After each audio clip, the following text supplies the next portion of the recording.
Worshipful Master. Brother Senior Deacon, it is my orders that you reconduct this candidate to the place from whence he came, anteroom, and invest him of what he has been divested of, preparatory to making an ascent through a porch, by a flight of winding stairs, consisting of 3, 5, and 7 steps, to a place representing the middle chamber of King Solomon's temple, there to receive instructions relative to the wages and dues of a fellowcraft. The conductor then leads the candidate to the center of the lodge, before the altar, and makes the due garden signs of a fellowcraft, which is responded to by the master. They then retire from the lodge to the anteroom. After the candidate is out of the room, the lodge is arranged for his second reception and the completion of the degree. 2 large pillars, each from 6.5 to 7 feet high, are placed near the door, about 5 feet apart, and 15 pieces of painted board, of a rectangular form, are arranged upon the carpet so as to represent 3, 5, and 7 steps, or stairs. Some lodges, especially those in the large cities, employ real steps, but in most country lodges the painted boards are used. After the candidate is dressed, the conductor ties upon him a white apron, with the flap turned down, as worn by fellowcrafts. The conductor then opens the lodge door, and, taking the candidate by the left arm, he leads him forward through the door in front of the pillars. For the first position of the parties see the 2 stars representing the conductor and the candidate. Conductor. Brother Gab, we are now about to make an ascent through a porch, by a flight of winding stairs, consisting of 3, 5, and 7 steps, to a place representing the middle chamber of King Solomon's temple, there to receive instructions relative to the wages due and dues of a fellowcraft.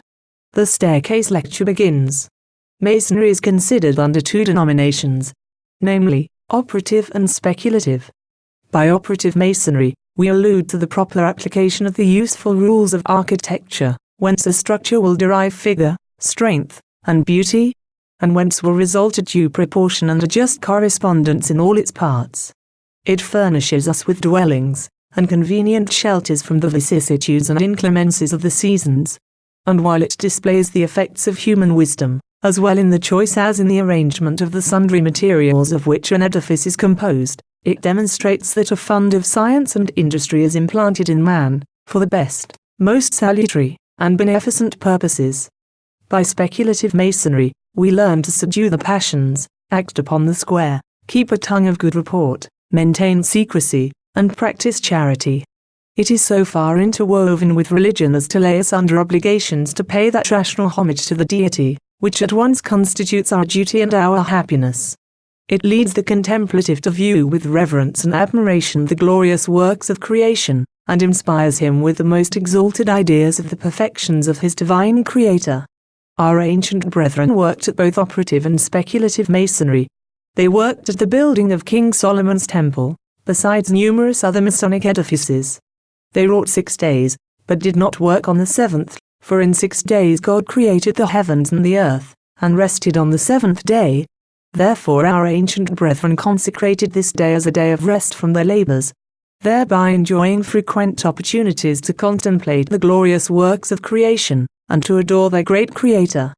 Brother, the first thing that particularly attracts our attention are, here the conductor steps forward, 2 large brazen pillars, pointing at them with his rod, one on the right and one on the left hand. The name of the one on the left hand is Bose, and signifies strength. The name of the one on the right is Jashin, and denotes establishment. They, collectively, denote establishment and strength, and allude to a passage in Scripture, "In strength shall this house be established." These are representations of the 2 pillars erected at the outer porch of King Solomon's temple. They are said to have been in height 35 cubits, 12 in circumference, and 4 in diameter. They are said to have been adorned with 2 large chapiters of 5 cubits each, making their entire height 40 cubits. These chapiters were ornamented with a representation of network, lilywork, and pomegranates, and are said to denote unity, peace, and plenty. The network, from its connection, denotes unity. The lilywork, from its wideness, and the retired place in which it grows, purity and peace. The pomegranates, from the exuberance of their seed, denote plenty. These chapiters have on the top of each a globe, or ball. These globes are 2 artificial spherical bodies, on the convex surfaces of which are represented the countries, seas, and various parts of the earth, the face of the heavens, the planetary revolutions, and are said to be thus extensive, to denote the universality of Masonry, and that a Mason's charity ought to be equally extensive. The principal use of these globes, besides serving as maps, to distinguish the outward parts of the earth, and the situation of the fixed stars, is to illustrate and explain the phenomena arising from the annual revolution and the diurnal rotation of the earth around its own axis. They are the noblest instruments for improving the mind, and giving it the most distinct idea of any problem or proposition, as well as enabling it to solve the same. Contemplating these bodies, we are inspired with a due reverence for the deity and his works, and are induced to encourage the studies of astronomy, geography, navigation, and the arts dependent on them, by which society has been so much benefited. The composition of these pillars is molten or cast brass.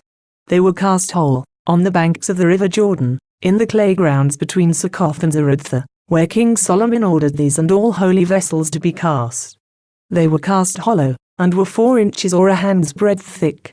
They were cast hollow the better to withstand inundation and conflagrations, and are said to have contained the archives of Masonry. Conductor, brother, we will pursue our journey. Stepping to the 3 steps on the floor or carpet. The next thing that attracts our attention are the winding stairs which lead to the middle chamber of King Solomon's temple, consisting of 3, 5, and 7 steps. The first 3 allude to the 3 principal stages of human life, namely, youth, manhood, and old age. In youth, as entered apprentices, we ought industriously to occupy our minds in the attainment of useful knowledge. In manhood, as fellow crafts, we should apply our knowledge to the discharge of our respective duties to God, our neighbors, and ourselves, so that in old age, as master masons, we may enjoy the happy reflections consequent on a well-spent life, and die in the hope of a glorious immortality. They also allude to the 3 principal supports in Masonry, namely, wisdom, strength, and beauty.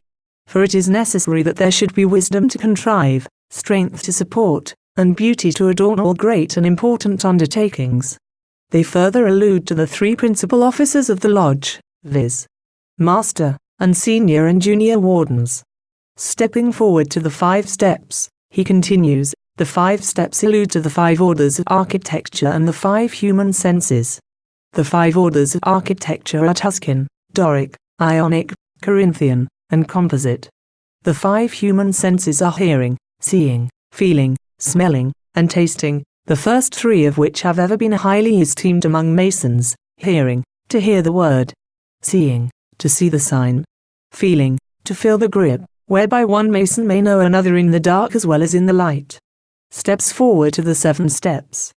The 7 steps allude to the 7 sabbatical years, 7 years of famine, 7 years in building the temple, 7 golden candlesticks, 7 wonders of the world, 7 wise men of the East, 7 planets. But, more especially, the 7 liberal arts and sciences, which are grammar, rhetoric, logic, arithmetic, geometry, music, and astronomy. For this and many other reasons the number 7 has ever been held in high estimation among Masons. By this time the senior deacon has passed the entire representation of the flight of stairs, and is now at the junior warden's station in the south. Upon arriving here, he, the senior deacon, says to the candidate, "Brother, we are now approaching the outer door of King Solomon's temple, which appears to be tiled or guarded by the junior warden. Some say, our junior warden." As they approach the junior warden's desk, he, the junior warden, exclaims, "Junior warden, who comes here?" Senior deacon, a craftsman, on his way to the middle chamber of King Solomon's temple. Junior warden, how do you expect to gain admission? Senior deacon, by the pass, and token of the pass of a fellow craft. Junior warden, give me the pass. Senior deacon, shibboleth. Junior warden, what does that denote? Senior deacon, plenty. Junior warden, how is it represented? Senior deacon, by ears of corn hanging near a water ford. Junior warden, why originated this word as a pass? Senior deacon, in consequence of a quarrel which long existed between Jephthah, judge of Israel, and the Ephraimites. The latter had been a stubborn, rebellious people, whom Jephthah had endeavored to subdue by lenient measures, but to no effect. The Ephraimites, being highly incensed for not being called to fight, and share in the rich spoils of the Ammonitish war, assembled a mighty army, and passed over the river Jordan to give Jephthah battle. But he, being apprised of their approach, called together the men of Gilead, and gave them battle, and put them to flight. And, to make his victory more complete, he ordered guards to be placed on the different passes on the banks of the river Jordan, and commanded, if the Ephraimites passed that way, say ye Shibboleth. But they, being of a different tribe, could not frame to pronounce it aright, and pronounced it Sibboleth, which trifling defect proved them to be spies, and cost them their lives. And there fell at that time, at the different passes on the banks of the river Jordan, 40 and 2,000. This word was also used by our ancient brethren to distinguish a friend from a foe, and has since been adopted as a password, to be given before entering every regulated and well-governed lodge of Fellowcrafts. Junior Warden. Give me the token. Here give the pass grip of a Fellowcraft. Junior Warden. The pass is right, and the token is right. Pass on. They now pass around the Junior Warden's station, and go to the Senior Warden's station in the west, and as they approach the Senior Warden's station the Senior Deacon remarks, Brother, we are now coming to the inner door of the middle chamber of King Solomon's temple, which appears to be guarded by the Senior Warden in the west. Senior Warden. Who comes here? Senior Deacon. A craftsman, on his way to the middle chamber. Senior Warden. How do you expect to gain admission? Senior Deacon. By the grip and word of a Fellowcraft. Senior Warden. Give me the grip. Here give the real grip of a Fellowcraft. Senior Warden. What is that? Senior Deacon. The real grip of a Fellowcraft. Senior Warden. Has it a name? Senior Deacon. It has. Senior Warden. Will you give it me? Senior Deacon. I did not so receive it, neither can I so impart it. Senior Warden. How will you dispose of it? Senior Deacon. I will let it, or halve it with you. Senior Warden. Halve it, and begin. Senior Deacon. No, you begin. Senior Warden. Begin you. Senior Deacon. J. Senior Warden. Chin. Senior Deacon. Jashin. Senior Warden. The word is right, and the grip is right. Pass on, brother. They pass on to the worshipful master in the east, and on their arrival at his desk, the master rises from his seat, and says, Worshipful master. Brother Gab, you have now arrived at the place representing the middle chamber of King Solomon's temple, where you will be received and recorded as a Fellowcraft. Turning to the secretary's desk, he continues, Worshipful master. Brother Secretary, you will make the record. Secretary. It is so recorded. Worshipful master.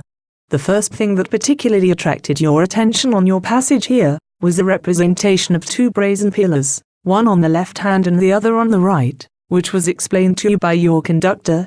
After passing the pillars you passed a flight of winding stairs, consisting of 3, 5, and 7 steps, which was likewise explained to you. After passing the stairs, you arrived at the outer door of the middle chamber, which you found closely guarded by the Junior Warden, who demanded of you the pass and token of the pass of a Fellowcraft. You next arrived at the inner door of the middle chamber, which you found guarded by the Senior Warden, who demanded of you the grip and word of a Fellowcraft. You have now arrived at the middle chamber where you are received and recorded a Fellowcraft. You are now entitled to wages, as such, which are, the corn of nourishment, the wine of refreshment, and the oil of joy, which denote peace, harmony, and strength. You are also entitled to the jewels of a Fellowcraft, which are, an attentive ear, an instructive tongue, and faithful breast. The attentive ear receives the sound from the instructive tongue, and the mysteries of Masonry are safely lodged in the repository of faithful breasts. Worshipful Master. I shall now direct your attention to the letter G. Here the Master turns and points to a large gilded letter G, which is generally placed on the wall back of the Master's seat and above his head. Some lodges suspend it in front of the Master, by a cord or wire, which is the initial of geometry, the fifth science, it being that on which this degree was principally founded. Geometry, the first and noblest of sciences, is the basis upon which the superstructure of Masonry is erected. By geometry, We may curiously trace nature through her various windings to her most concealed recesses. By it we discover the power, the wisdom, and the goodness of the grand artificer of the universe, and view with delight the proportions which connect this vast machine. By it we discover how the planets move in their different orbits, and demonstrate their various revolutions.